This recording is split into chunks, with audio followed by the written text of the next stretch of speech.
Hi, my name is Casey Boer. I'm the principal at Prairie Elementary. This is my first year here at doing in the French immersion classes. Bonjour, je m'appelle Jarvis Hébert. Je suis directeur adjoint ici à Prairie Primaire à Lafayette, dans la Louisiane. Bonjour. Mes grands-pères parlaient français ici. C'est moyen différent que le français dans France ou bien Belgique ou Canada. Mais on a commencé avec notre famille. J'ai parlé français avec mes grands-parents tous les semaines. C'est comme ça que j'ai appris. My name is Cheryl Broussard. I've been teaching for 22 years at Prairie. I teach 4th grade ELA to 3 French immersion classes. I do the ELA English block for each of them.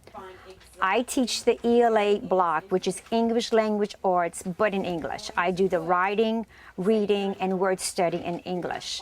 I follow our curriculum, and then the French teacher follows the same curriculum when she teaches the French language, using the same skills, but naturally in French. I'm Sarah Eaglin. I teach at Prairie Elementary in Lafayette, Louisiana. I've been teaching with the French immersion class. It's been over 10 years now. My name is Carla Granberry. This is my 13th year here at Prairie, but I've only been in the French immersion for 11 years. I've been in kindergarten. I teach English Language Arts. Bonjour, je m'appelle Mario Charret, je suis d'origine canadienne, un Acadien, et puis je suis en Louisiane depuis 2002.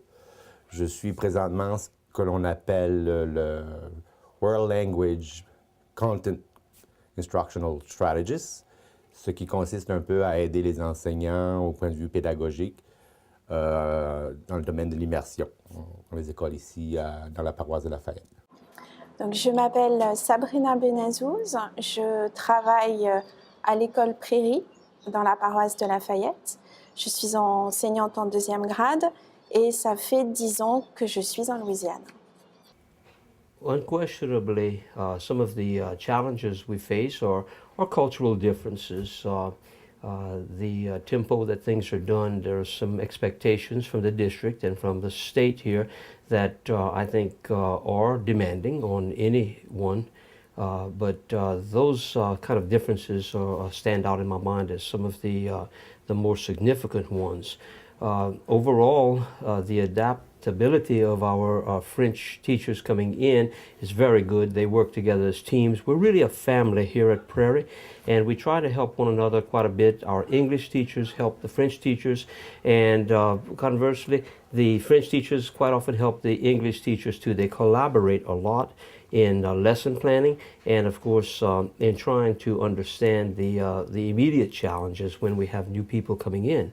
It's so important to be able to have that confidence that you have someone you can turn to be able to address questions that you may have, because we have so many people from so many different areas. We're such a diverse school, and that is a real positive thing at our school. The biggest challenge probably would be, probably her learning how to collaborate with the English teacher. And it depends on how much English she understands. You know, if she's just strictly speaking French, that's going to be a barrier right there. But, you know, I've noticed in the past few years, they pick that up very quickly. They understand very quickly, so it's not that hard. I personally and my husband do not know how to speak French. We're the generation that was skipped. But I have learned to understand it, but I still don't speak it.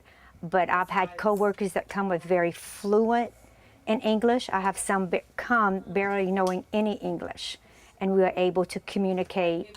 It's amazing to me how fast they learn English just by listening, but we're able to work. I've never had a problem. They've never had a problem communicating, and it's amazing what the kids understand and doing both English and French. They have challenges. They have help, but they have challenges. They come in usually August. They don't have much time before the beginning of school, and you know, they have to take on this classroom. That's hard. They have to take on a new their home surroundings. You know, they have to find an apartment. Usually we have host families that they can live with for a short amount of time, but then eventually they have to see about a vehicle, they have to see about a place to live. So it's new in all areas, but like I said, the host family is always helpful, and we are helpful at the school, but it's still, I mean, it's an undertaking. It takes a special person to be able to overtake that. And then in kindergarten, it's a lot harder than in the older grades. Older grades, you know, these kids, they're used to school. They know what it is to sit in a room. They know, you know, to conduct their class as a student. Kindergarten, their first year in school, you know, it takes a special person for kindergarten because it's their first year of school. So you have new student, new teacher. So I try to bridge the gap, you know, to try to make it familiar for both. L'adaptation au niveau de la vie n'a pas été un problème parce que je parlais déjà l'anglais. Donc c'est vrai que ça aide, surtout quand on a à travailler avec une collègue américaine ou même l'équipe administrative. Ça facilite quand même la communication quand on parle un peu l'anglais. Pour les nouveaux, moi quand je suis arrivée, c'est surtout le système scolaire, la différence entre le système français et le système américain, où en France, on a, au niveau des horaires, on a les enfants ont plus de temps pour le déjeuner, plus de temps de récréation, alors qu'ici, c'est vraiment très très serré. Les horaires sont très serrés. Moi, j'enseigne dans un petit grade, mais la première année, j'étais en 6e année, par exemple, l'équivalent d'une 6e au collège. Quand on enseigne l'histoire et la géographie, il faut connaître l'histoire américaine et l'histoire de la Louisiane. Donc il y a un très gros travail de préparation à faire, en plus de l'installation, en plus d'arriver dans un nouveau pays. C'est la première année à ce niveau-là est très chargée au niveau du travail. Enseignant ici en Louisiane, le défi peut être énorme. Et je suis sûr qu'il y a les autres personnes qui ont passé devant moi, vous en ont parlé. Mais le secret de la réussite, c'est de se créer un réseau d'amis, de confrères et consoeurs avec lesquels on travaille, et de partager la tâche quotidienne qui consiste à la préparation, qui consiste aussi à comprendre les différents systèmes qui sont mis en place pour ce qui est de la discipline. PBIS, vous allez en entendre parler. Beaucoup d'écoles entrent dans des projets spéciaux pour pouvoir améliorer l'environnement scolaire. C'est de comprendre le but et la façon de se préparer pour amener les étudiants à embarquer dans ces différents projets. Because I think the biggest difficulty they have is the paperwork that Americans require in our school. And I think the ELA coworker is more of a team player because we work very hand in hand, especially the new teachers. I take them under my wing. I remain friends with them because we get a bond, because I understand what needs to be done and I help communicate with them. Our math is different. Our reading is pretty much the same because they focus on my teachers that I work with. They'll ask me what I'm doing. And if I'm teaching a certain skill, then they'll work on that also in French. So that helps a lot. We're on the same page, and it's easier. The only thing I've noticed is that we'll have cultural differences, and generally once we sit down and have a conversation about it, it's fine. But in aspects of discipline, some places, some countries they come from are more strict than we are, and then some are not as strict. And so, but we have a policy here in our parish where there's a matrix and they follow the guidelines. So it's set out for them. In classrooms, teachers have their basic classroom management plan where they're able to set it up how they would like, following our guidelines. And then if they go through the process and it's not working for them, we do have 3 administrators on campus who are there to help. And we have a series of events where students can start off in parent meetings and detention, and it works its way up to in-school suspension, that kind of thing. But we generally try to avoid that, and we work with the parents as much as we can. La discipline, c'est plus strict. Du moins, moi, je compare avec le système français. C'est plus strict, et moi, je sais que ça me convient. Donc là-dessus, j'ai pas J'ai rien à dire sur la discipline dans l'école où je suis, parce que c'est quelque chose qui me convient très bien. Mais c'est vrai qu'aussi, enfin du moins pour ceux qui vont arriver de France ou même de Belgique, ils vont sentir que la discipline, elle est quand même très très importante. On va plutôt essayer de discuter, ça va passer beaucoup par le dialogue, du moins ce dont je me souviens, pour avoir enseigné dans des zones d'éducation prioritaire. On va essayer beaucoup de discuter avec l'enfant. Ensuite, essayer de mettre en place un contrat en place un contrat de discipline. Mais c'est vrai que on n'attendait pas trop Bon, c'est sûr que lorsqu'on arrive dans une école américaine, quand on voit toutes les classes se déplacer d'un endroit à un autre en ligne, les bras croisés, c'est vrai que quand on arrive de France, on se dit, oh là là, c'est quelque chose qu'on ne verra pas dans une école française.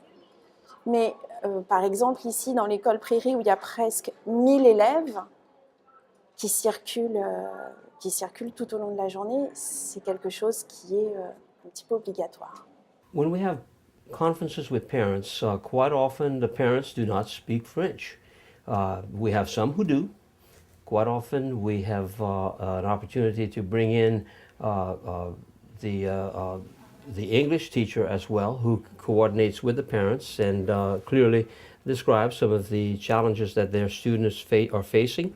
And I also step in quite often and make sure that we have the communication issues resolved.